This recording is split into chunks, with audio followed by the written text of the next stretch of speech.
Evans. Xander is the research director with the Forest Guild, and Xander has his PhD from the Yale School of Forestry and Environmental Studies, and his current research involves various projects related to biomass, carbon impacts, and climate change adaptation and mitigation for the forestry sector. So Xander's research is designed to result in publications, useful and credible publications for the Forest Guild. So with that, I'm going to turn the microphone over to Xander and let him go ahead and get started for you. Well, thank you so much, Susan, and thanks everybody for joining today. It looks like we got about 52 people on the line, and I just did a quick survey, and it's nice to see some familiar faces, at least on the list of participants. And I know there's some very knowledgeable people in the audience today. So if folks have additions or comments, more than just questions, I think that'll be a great addition. I think there's probably a lot of contributions folks in the audience can make. But let me go ahead and dive into what I want to talk about today. My goal here is to try to talk a little bit about what's going on currently and where things might be headed. And I'm kind of honing in on the southeast, although we could make some mention of other regions. And the last bullet there mentions international policy context, and I think I'll try to make the case that what's happening internationally actually directly affects the southeast. So this is a almost required slide of any presentation that discusses woody biomass.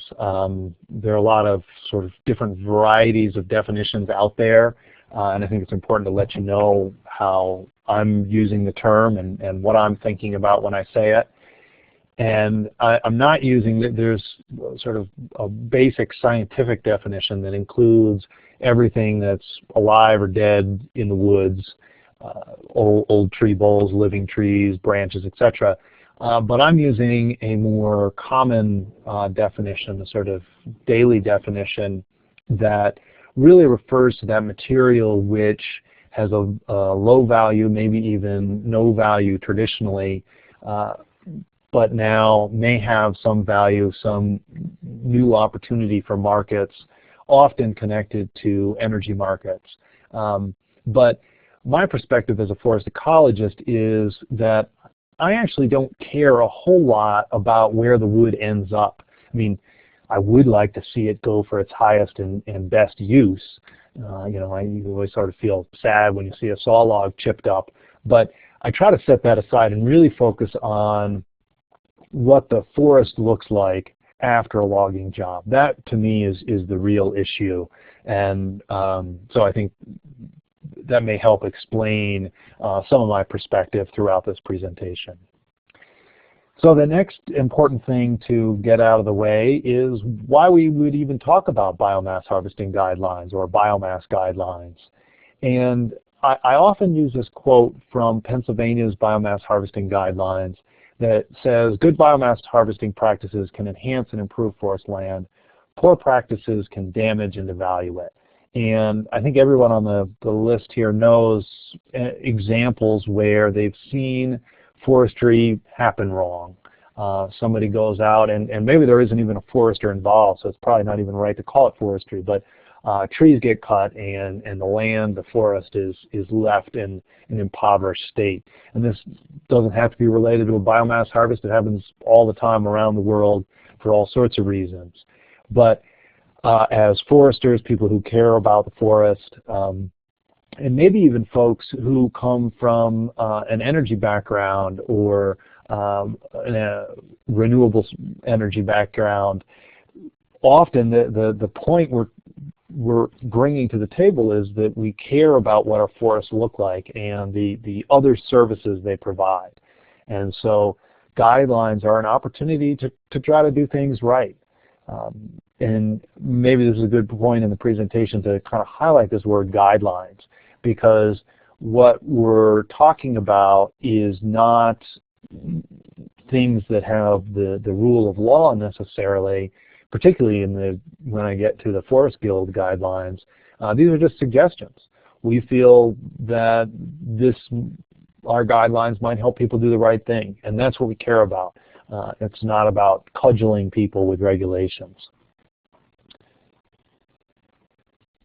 So another reason that we think about biomass harvesting guidelines, maybe getting a little bit more specific, is that past best management practices haven't really focused on what to do with tops and limbs in these very low value products.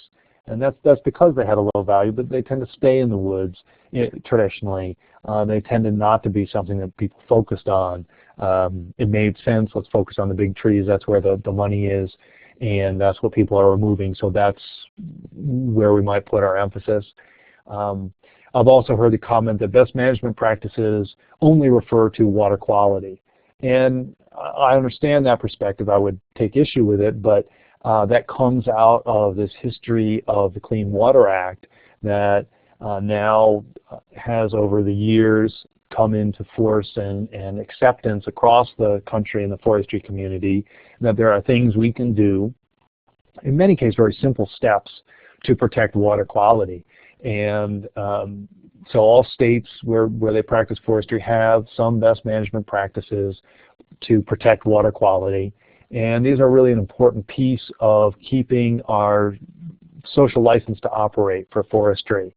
And I think many of you probably follow the court cases and the discussion at the national level about forest roads and how they would be seen by the EPA. And I think because the forestry community has done such a good job with BMPs and implementing large private landowners, really making sure they're implemented on their lands, forest products companies making some effort to ensure that the wood they procure from small private landowners, those harvests have water quality BMPs implemented. And of course, state forestry organizations going out and monitoring compliance with those. And so I think probably everyone on this call has seen the studies that say 90%, 88%, 95% compliance in different states with these BMPs. However, getting back to the point of this slide, those BMPs don't necessarily address this small diameter material, because when they were written, when they were thought about, who cared? No one was going to take that stuff out. It cost more to remove a top from the woods, and it was a hassle rather than a bonus. There might be where you have a small value for it. So now times have changed, markets have changed, technology has changed, and we need to think about adding to our reservoir of BMPs. And a lot of states have taken this approach already. So there are 9 states out there that have some form of guidance for biomass harvesting. And probably many of you live in states where this has already happened. Minnesota was the first and really kind of,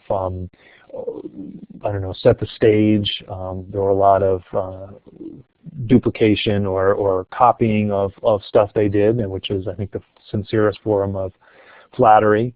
And then what you'll see, we have some lake states with Minnesota and Wisconsin, then some northern states, or northern hardwoods with Pennsylvania, Maine, Michigan, and only lately did we move into states like Missouri, Maryland, Kentucky, and South Carolina, farther into the southeast. And what you don't see here is western states. And so one of the things that I think is particularly interesting to think about is how the forest types where guidelines exist currently and maybe forest types where guidelines may eventually occur might be different. And the thing that I would highlight is fire. So as we think about biomass harvesting guidelines in California or Oregon and Washington, or even here where I am in New Mexico, one of the big things to build in that maybe hasn't been thought about as much is fire and how that drives the process. Obviously South Carolina, even to some extent Maryland, there are some fire adapted forests, so that's beginning to come into what people are talking about. So all these guidelines are online. So if you work in any of these states, you should have a copy and at least know what they're saying. There's a great variety across these guidelines, and we'll talk a little bit more about how much they range in what they cover. I also wanted to highlight here that there are a lot of non-forest biomass harvesting guidelines. So I think sometimes foresters feel put upon like, oh, geez, we have to do all this stuff. We have to bend over backwards to deal with public input. How come farmers and ranchers don't have to deal with this? And I think really the answer is they do. And so here are two examples, one from the state of Wisconsin on non-forest biomass, and another from the National Wildlife Federation. This is pretty new. It says 2013, but it was pretty much towards the end of the year. And so similar non-governmental organization putting out suggestions for people who want to do the right thing and want to manage their land well. And I think I noticed that Ben Larson from NWF was on the line. So if you had questions specific to these other, well, particularly the NWF guides, he might be willing to tackle some of those. We also have, of course, lots of different certification bodies. I'll highlight two, Sustainable Forestry Initiative and the Forest Sustainability Council. So these are two systems that are widely used. And I see Susan Rupp is on the line. So great, thank you, Susan. So we'll put all questions for those NWF guidelines to you. So these forestry certifiers have in their protocols, at least, and these may, I guess the SFI ones are changing, but it's likely that they will continue to have some mention of some of the attributes we worry about when we think about biomass harvesting.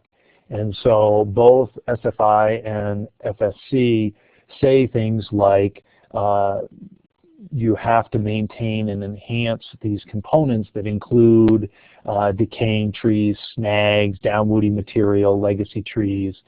So our view at the Forest Guild, and I think this is mirrored by thinking at the state level, that okay, certification is a good thing. It's improved forestry in a lot of cases, and they call for maintaining these forest attributes. But individual certifiers, when you get out into the field in a particular stand, looking at a particular harvest, you may not know, well, what is the, let's see, what's the wording here, naturally occurring processes and a distribution that would be expected from these naturally occurring processes. So what is the distribution of snags in a longleaf stand or in a northern hardwood stand? It may be that a particular auditor wouldn't necessarily know for some of these attributes that we haven't worried about as foresters in the past, like downwoody material. That hasn't been a big driver of our decision making in the past, but now we're called to manage for that as well. And the same for SFI. It says appropriate best scientific information to determine mass trees and den trees and downwoody material. So we're asking foresters and those who are checking up on the foresters, loggers, the auditors to manage for these things. And I think there are some questions about, well, how do we do that? It's a new requirement. People may need some help on it. So this, I'm not expecting everyone to read this long chart here, but the idea is there are some common elements to biomass harvesting guidelines. And this kind of mirrors what I was just talking about with the certification systems. Dead wood comes up a lot, be it downwoody material or snags. Wildlife and biodiversity, these are often how we understand there's a problem in the forest because we're seeing species move into other stands or population declines in a wildlife species, or lichen that no longer exists in an area where we might expect it. That signals to us that there may be an issue. Water quality in riparian zones. We know this is a key concern. I live in a state where drought is the first topic of conversation at the grocery store. Forests are a huge producer of water across the country, and so even if you live in New England and you're kind of sick of snow and water lately, there are often periods, maybe that come August, drought is an issue again in other parts of the country. So we know that's a key piece. And my screen just did a little hiccup, but hopefully everybody else can still see it. We're also worried about soil productivity, site productivity. We want to, one of the pieces of forestry is it's a long-term endeavor. We want to be sure that our management doesn't affect management for future generations. If we are able to do a nice saw timber harvest, we want to make sure that the people we pass the land on to can do the same when their time comes. And there's some silvicultural and operations concerns that also come up in these biomass harvesting guidelines. So I want to hone in on dead wood. This is because biomass harvest can remove trees that we might not have been able to remove before. The sick trees, the deformed trees, the essentially crappy trees, those are also the trees that in many cases provide our stock of dead wood to the forest. So biomass harvest, we're concerned about dead wood because we have the ability now through markets to change the dead wood. I mean, in a lot of ways, this is a huge boon. Finally, we can get rid of those trees that we haven't found a way to get rid of in the past and are filling up the growing space, maybe limiting growth of crop trees, those sorts of things. So it can be a great tool, but because of the importance of dead wood in the ecosystem, we want to be a little bit careful. So dead wood has all these attributes, whether it's habitat, it improves stream process, it's a seedbed for regeneration, there's a nutrient cycling issue, and even things like nitrogen fixation, and you could add carbon to this list, and many other things. So then the question comes, well, how much do we leave? How much after the harvest do we want to see on site, where in a world we can imagine a scenario where you could remove everything.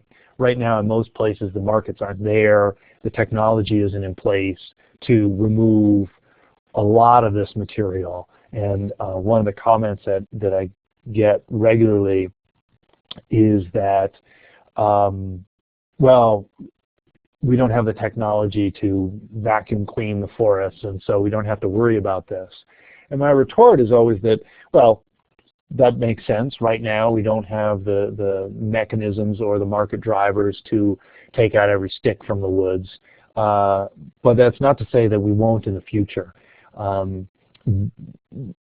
We've all seen various things, whether in the field or on the internet, of balers or other kind of agricultural collection systems that may have been adapted to forests.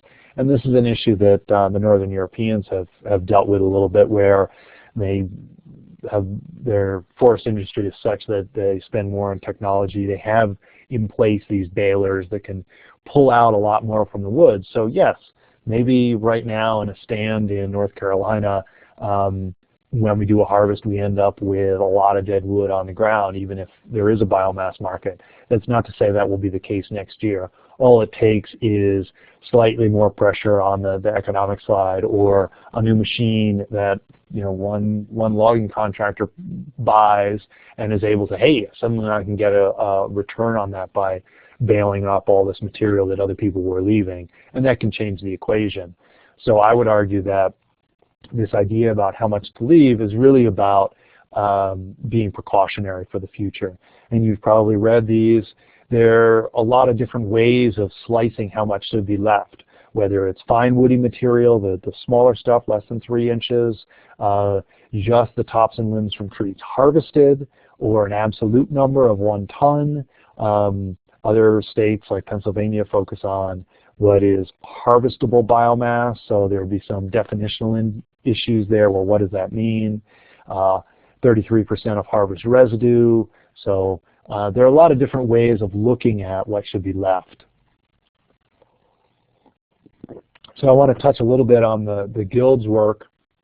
We started by trying to pull together the best available science as per the SFI protocols. You want to be managing based on the best available science. So we thought, well, let's try to pull it all together in one document, working with the Environmental Defense Fund and a number of great academics from the region to make sure we kind of gotten the right material together. And looking at all that information, we wanted to look at forest types. State boundaries are fine. I mean, that makes a lot of sense for administrative reasons, but as an ecologist, it's nice to think, well, really, we don't care whether the southern Appalachian hardwoods are in Tennessee or Kentucky. The same processes are at play, so we want to look at ecosystems. And so we broke it out into a couple of different ecosystems. One was the southern Appalachian hardwood region, and looking at all the research that kind of was relevant to that ecosystem, we found that yes, when you look, kind of synthesize this stuff together, there is a relationship for many of these small mammals to coarse woody material, particularly the large pieces. But on the other side, for reptiles, there wasn't this association. So they're winners and losers when you look at the wildlife picture. When we look at the coastal plain in Piedmont, Pinelands, similarly, there's some relationships. Particularly for small mammals, some arthropods, there's some important connections. But again, when we look at reptiles, they don't respond strongly to coarse woody material. And in fact, I think there's some studies where they find less, let's say, more reptiles in areas without lower coarse woody material. And I would point also to the importance of fire in these ecosystems. So animals may be adapted to lower levels of coarse woody material because fires are historically burning through these areas, consuming some of that material. And I want to break a little bit and say, you know, there are some ongoing studies, particularly some that I'm tangentially involved with at North Carolina State University and their Biomass Ecosystem Sustainability team. They really sort of saw the amount of information out there that, you know, I sort of summarized on those last two slides and said, this isn't enough. We need to know more. And really took a focused scientific approach to trying to determine the effectiveness of biomass harvesting guidelines in sustaining these different animal populations. So I think later webinars in this series will talk about some of this research, but they've already got some stuff out. They've put out some posters and things. And one that I sort of wanted to draw our attention to is this one where it says one of their preliminary findings was there was no effect of down woody removal on amphibians, birds, reptiles in this case. And this is in more of this coastal plain habitat, I believe. So we're getting new information. How we think about these biomass harvesting guidelines should change over time. Just the way with water quality, we have new information, new ideas, and we should be revisiting all our management thinking as new information comes out. So that said, the Forest Guild did come out with some guidelines, I guess, 2 years ago now, and I think I saw one or two of the folks who helped with these guidelines on the line, so they can jump in and correct me if I go astray. But our process was to bring together foresters, land managers, and based on the sort of summary of the science from the ecology of dead wood, to hash out, well, what makes sense. And there is obviously some trade-offs between what's operationally possible or feasible and what the best available science might say about maintaining populations of a particular species. A forester looking at a particular piece of land is thinking about all the animals that live there, all the ecosystem services, the water, the carbon, so you're not necessarily going to manage just for spade-footed toads or something. And so that was a lot of the discussion, how we balance these things. And I'll just sort of zip through some of the key elements of those guidelines. they were designed to encourage the protection of soils, wildlife, habitat, water, and other forest attributes. That was the thinking behind them. And we really thought that they could address several different audiences. We were mainly thinking about field foresters, loggers, those folks in the woods, but we did also think about policymakers, people at that level that may not have that close connection to the forest, but still are making decisions. And so these carefully considered ideas might help them make the right decisions. Similarly, biomass facilities, their procurement people there, and they have to respond to public pressure, demand pressure from their consumers, and so they may need these sorts of guidelines to help them make the right decision. I've already made the point that third-party certifiers like SFI or FSC may need more detailed information to do their job as auditors or to make sure they're complying with these somewhat nebulous requirements from the certifiers. And of course the general public. Forestry works in full view of the public, and we, as a forester, we want to show the public we're doing the right thing and that we've thought about these concerns. Maybe we think about something and say, you know what, this is not a problem, but at least we can show the public that we've thought about it in a clear and systematic way. And it's also worth saying that the guidelines do emphasize Forest Guild principles. So we're a nonprofit organization. We aren't beholden to anybody except our members, and so we can say things that maybe a state forestry organization or a private company may not be able to. For example, any chance we get, we trumpet that all harvest should involve a forester. I don't care if that upsets some group, because that's truly what I believe. And so sometimes it's nice to have a nonprofit who can come out and say things that maybe somebody who works for a federal agency believes, but is maybe a little bit constrained in saying. So the first section of the Forest Guild guidelines tackle site considerations. So there is some geography to where biomass guidelines happen, and you can read this for yourself. But really the idea is, listen, let's focus our harvests outside of areas of highest concern, unless we're specifically using that harvest as a tool to enhance our restoration goals. A lot of the guidelines worry about the retention of downwoody material, and we have some general suggestions. And then we also provide this sort of graphic, and we thought a lot about this. It's really designed to help foresters think in the woods and think, gee, every site is different. I know that silviculture is inherently a local concern based on where you're standing and what you're looking at, but it's nice to have some rules of thumb. So in this guideline, if we're on a nutrient poor site, then we're going to want to leave more slash, so we sort of move up this diagram. If it's a low intensity harvest, then if it's a light thinning, leaving dead woody material, snags, is not as big an issue because you're not removing as many of the trees that may fill that pool in the future. Similarly, if it's an infrequent harvest, if you know that the landowner isn't going to come back for another 100 years, if it's going to a land trust or something, well, again, you need to worry less about it, and so you can move down. Maybe you just leave a little bit of the slash on site. But at the same time, there may be reasons. There's no existing snags in the stand, no existing logs on the stand. Then you're going to want to leave more. So hopefully, we hope that this kind of conceptual model can help foresters make decisions quickly in the woods.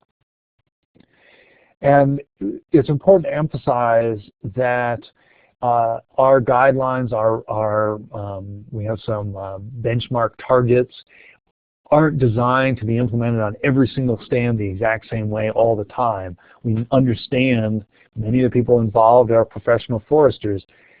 So as we built the guidelines, we understood that You do different things in different places. And you may need to clear a site entirely and burn in order to get regeneration of a particular species. And so there may not be any dead wood in that particular section of the stand. But on the other hand, you may have a reserve along a vernal pool that has a ton of dead wood. So we understand that there are these trade-offs. So the benchmarks that I mentioned, these are numbers based on the science that we could pull out. In a lot of cases, there's not as much science as we would like to be able to base these numbers on. So they may change as more data comes out, like that North Carolina State University project may help us adjust these numbers. So water quality, this is a key piece, but in most cases, as we were working through the guidelines, we felt that existing state best management practices for water quality address these issues. We use the guidelines to remind people they need to be paying attention to them and think about some particular details like, hey, if you're pulling all the slash out of an area, you may get more overland flow because that can break up the movement of water across the surface. But in general, we didn't come up with a whole lot of new suggestions in this category because it's well dealt with. Harvesting operations. This is, we took the opportunity to remind people that we should involve a professional forester and that we should have well-trained loggers. So this, again, I think for foresters is kind of preaching to the choir, but where these guidelines get into the hands of policymakers and other decision makers, it may help reinforce that these programs and professional foresters are important. We also used the opportunity to say we should encourage decisions that keep forests as forests. Yes, I know private landowners can make any decision they want about the future of their land, but where I can convince somebody to keep forest as forest, it's a big victory. The Southern Forest for the Future report that came out, I guess, last year, maybe 2 years ago, highlighted that really the biggest threat to southern forests is land conversion. So this is a big issue for all of us, and whether we bring it up in a biomass context or a wildlife context or any other, this is a key thing to keep reminding people. I want to just take a minute to mention South Carolina's best management practices for biomass harvesting, and particularly because they did a really nice job of mapping out specifically in South Carolina where the soil issues are most applicable. So we felt good that South Carolina was able to use some of the work that the Guild had put together at a more regional level and adapt it specifically to their state. And I also felt good that they were able to extend it by working with NRCS. They looked at what the soil issues within South Carolina and where people should maybe pay a little extra attention or get the soil status tested via NRCS before conducting a biomass harvesting operation. Or maybe on the other side, before plunking down a pellet mill, you might say, well, we want to have more of our woodshed in the green area based on soil suitability. And this is too small to read, but they included things like available water capacity, organic matter content, K factor, drainage class, and combine them in a soil model that produced this final map down here that sort of tries to provide a stoplight. Green, this is probably not an area you need to worry about. Yellow, well, you might need to think about it, down to red, where, hey, this is probably a bad place to be harvesting biomass if you're pulling a lot of material off because of the nutrient status of the site. So now I want to change to the policy arena. And there are all kinds of reports and legal issues that you could be reading about. It's very hard to keep up on this stuff. Some of this on this side I have just examples from the U.S., some regulations. Actually, that last one is in the U.S. These upper two are U.S. And the point I wanted to kind of raise by putting those on the screen is that the EPA will be making some decisions about carbon accounting, and that's liable to affect biomass and how biomass is seen and how much it's used.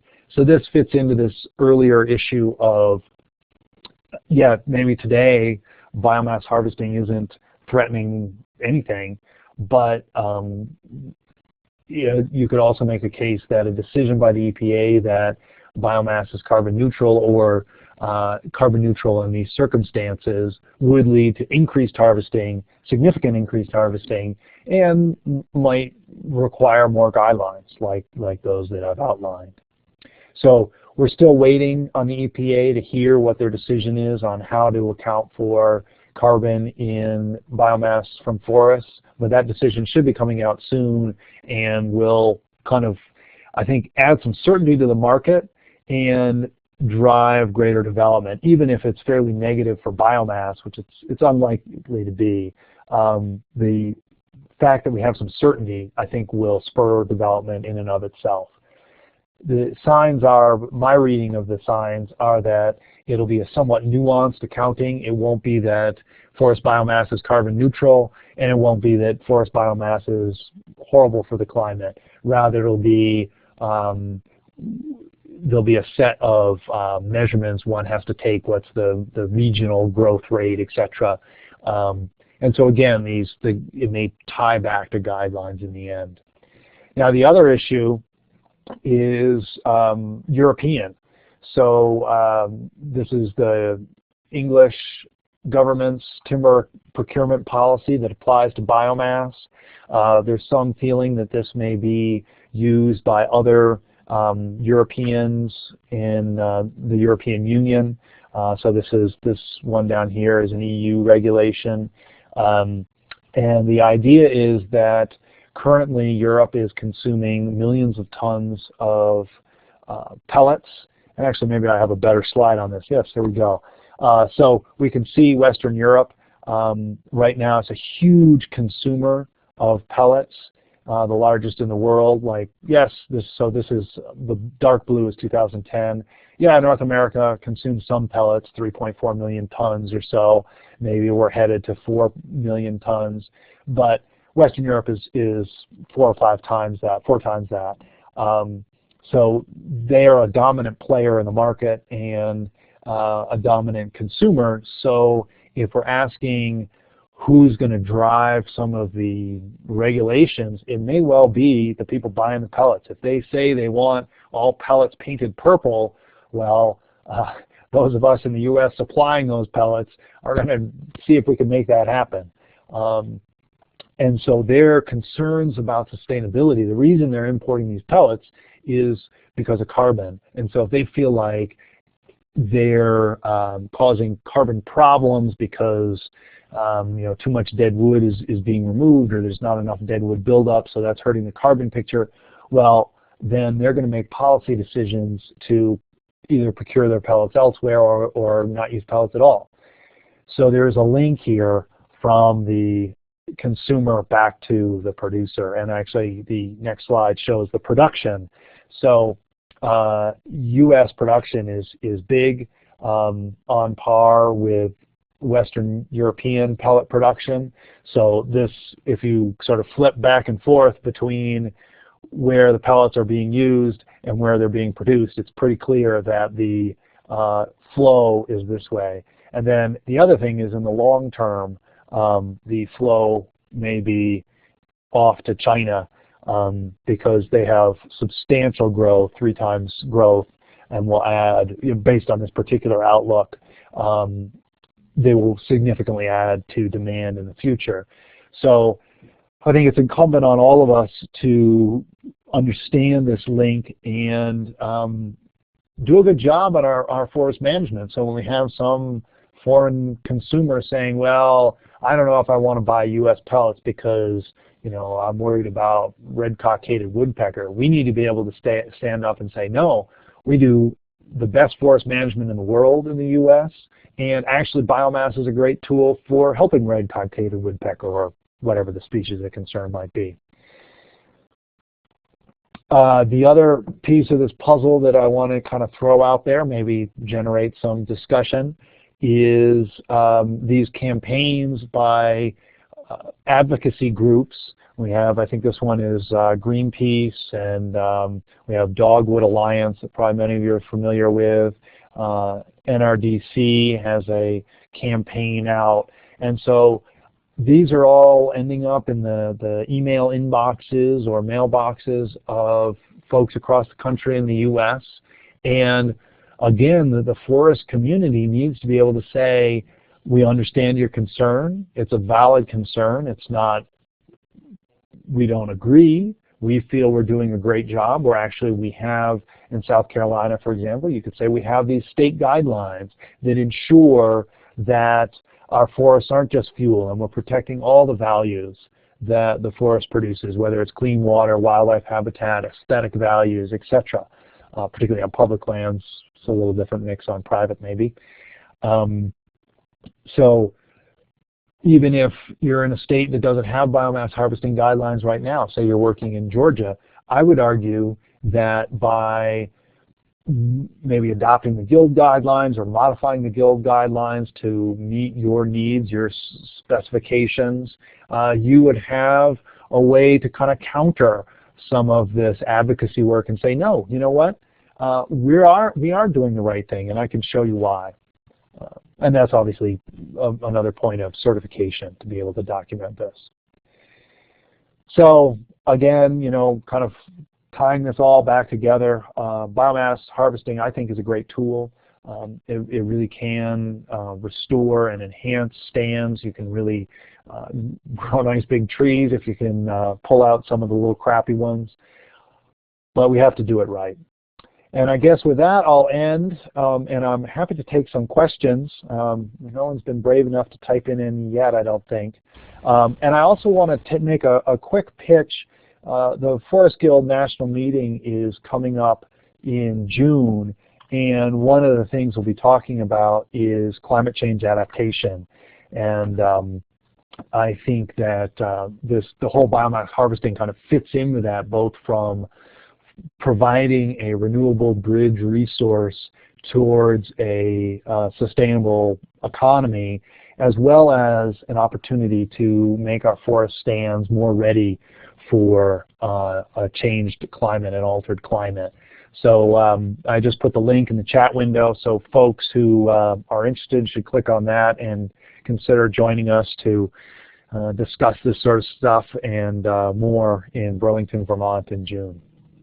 Xander, thank you. This is Susan again. That was a great overview presentation, and I think there's a lot of good information there, and thank you for your mention of our research here at NC State University in the biomass harvesting sustainability arena. And I want to encourage folks to be thinking of questions and writing them in the box while I give you this little bit of information, because we'd be glad to answer your questions on what Xander had just presented.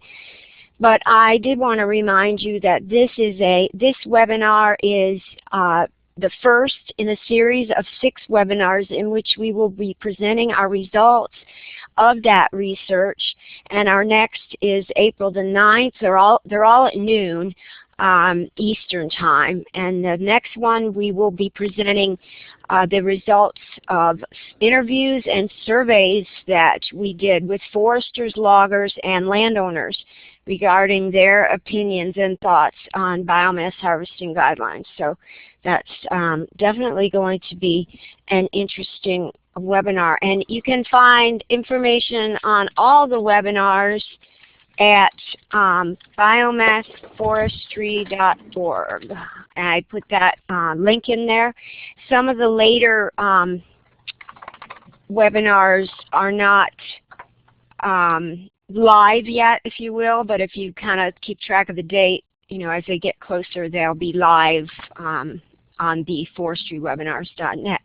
So Xander, we have the first question here from Susan Rupp. Is the U.S. now the world's largest exporter of wood pellets? If not, who is? and where does the U.S. fall in the spectrum?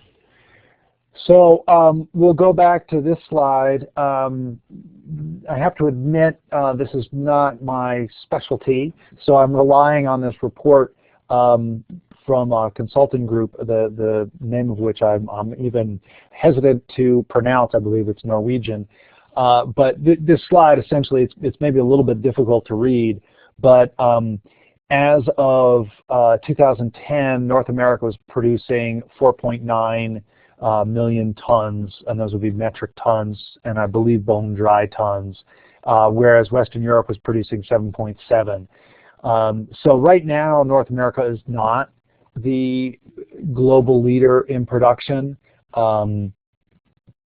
in part because the Europeans have that sort of, essentially, if you consider Europe as a whole a domestic market, they're using them a lot. But I think in terms of growth, the U.S. is a likely place for growth.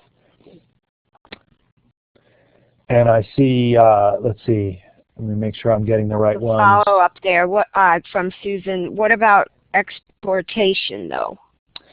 Oh, good question. Yeah. Versus domestic production. Well, I guess so if you look at, say, 4.9 million metric tons in 2010, and North America is only using 3.4, so there are a couple million tons being exported right now. And of course, Western Europe, because of the domestic consumption, they're not exporting any. So the exporters are South America. You can see they have some export planned in the future, whereas they don't have much consumption at all. China has some future production, but let's see, this is production here, so they have some planned future production, but if you look at consumption, it's the same, so it's all going to go domestic. I mean, they've been wood poor for 5 millennia, so they're not going to be exporting anything. Eastern Europe and Russia, that's likely to be sort of the U.S.'s competition for production of wood pellets and exportation of wood pellets. And I would say this is what sort of always gets me hot and bothered, is that I feel like North American forestry, specifically in the U.S., is the best forestry in the world, and to import pellets from someplace like Russia that has very weak government control and all kinds of crazy stuff happening in the woods, it just seems like a really bad decision for forests. Like, it's much better to get it from well-managed U.S. forests. But I'll get off that soapbox and turn back to these questions here. Okay, thank you for that. And then the next question is, do you see part of the increase in biomass pellet use in Europe in part as a response to developing restrictions on fuel peat harvesting? Yeah, so again, this is not my specialty, but I think in a lot of cases people have looked at using peat and saying, wait a minute, this is not a renewable resource. The accumulation process, etc., is so long that we can't be using that. It's not sustainable. It's not renewable, and so they're turning to something like fast-growing southeastern pine and saying, well, now there's a renewable resource. So I think there is a connection. I don't know a lot about peat, but I think when you look at the carbon picture and the renewability of it, it just doesn't stand up. And so you're right that there probably is a turn away from that in Northern Europe. Okay, thanks. And then the next question is, what would your advice be to landowners who are considering managing their timberlands to produce woody biomass? Well, that's a great question, Thomas. And the first thing I would say is, don't manage your land to produce biomass. Manage your land for top quality saw logs, wildlife and aesthetics, and use biomass as a little bit of a tool to get you to some of those other values. If I were fortunate enough to own forest land, say in the southeast, what I would be doing is looking for those long-term top quality markets, and when it was time in my forest management plan to do a harvest, to do a thinning rather, I should say, I would look to the local pulp or biomass markets to try to help me pay for that. So that said, probably that's not what you were getting at, and let me add to that. You know, I helped write those Forest Guild biomass harvesting guidelines, and I like to think that they would be useful for a landowner who say they were, hopefully they'll be working with a forester, bring those guidelines to a forester and say, hey, what do you think? How do these apply to my patch of woods? And I see that they say that den trees are very important. Can we make sure to leave those? And let's walk in the woods and think about, are there existing snags or large down logs? Hey, let's cut all these smaller trees, pull those out as biomass, but let's leave that kind of decaying old, larger tree. Yes, it's taking up some growing space, but it's a great habitat wildlife tree, so let's leave that one. That's the kind of conversation I hope will happen, and I hope that the guidelines will facilitate. So trying to be succinct, Thomas, the first thing would be to involve a professional forester, get a management plan written, and then see how biomass might help you get to that land management goal. Okay, the next question from a landowner in the southeast is 20 to 30% residual woody biomass left on the site after harvest. Is that going to be enough to accomplish controlling water runoff and retaining nutrients for the soil? So my gut reaction is probably, and let's see if I can zip back to my arrow slide, because that's kind of a useful one here. Let's see here. I should have labeled it better. Maybe it's back up here. Nope. Sorry. Yeah. Okay. Okay. So, you know, we used, based on, in part, other guidelines. A lot of states are kind of using this 1/3 kind of goal as a rule of thumb. So we said, well, starting with about 1/3 of the slash, you know, and that fits in with your 20 to 30%, and then you look at the site, and then you say, well, you'll as a landowner in the southeast, you'll probably know, are you dealing with a pretty nutrient-rich site? Is it in your case, you're really worried about the erosion legitimately, and so the steepness would be another factor. Like, well, how steep is it, and how intense is the harvest? So this access, and so you can kind of use some of those things. I think if you start at 30% and then you think a little bit about how your particular area is compared to your neighbors, the region in general, it'll help you sort of say, oh yeah, you know what, I have a lot fewer erosion problems than that guy upslope, or, you know, who's on the riverbank or something. So, you know what, maybe I could get away with a little bit less.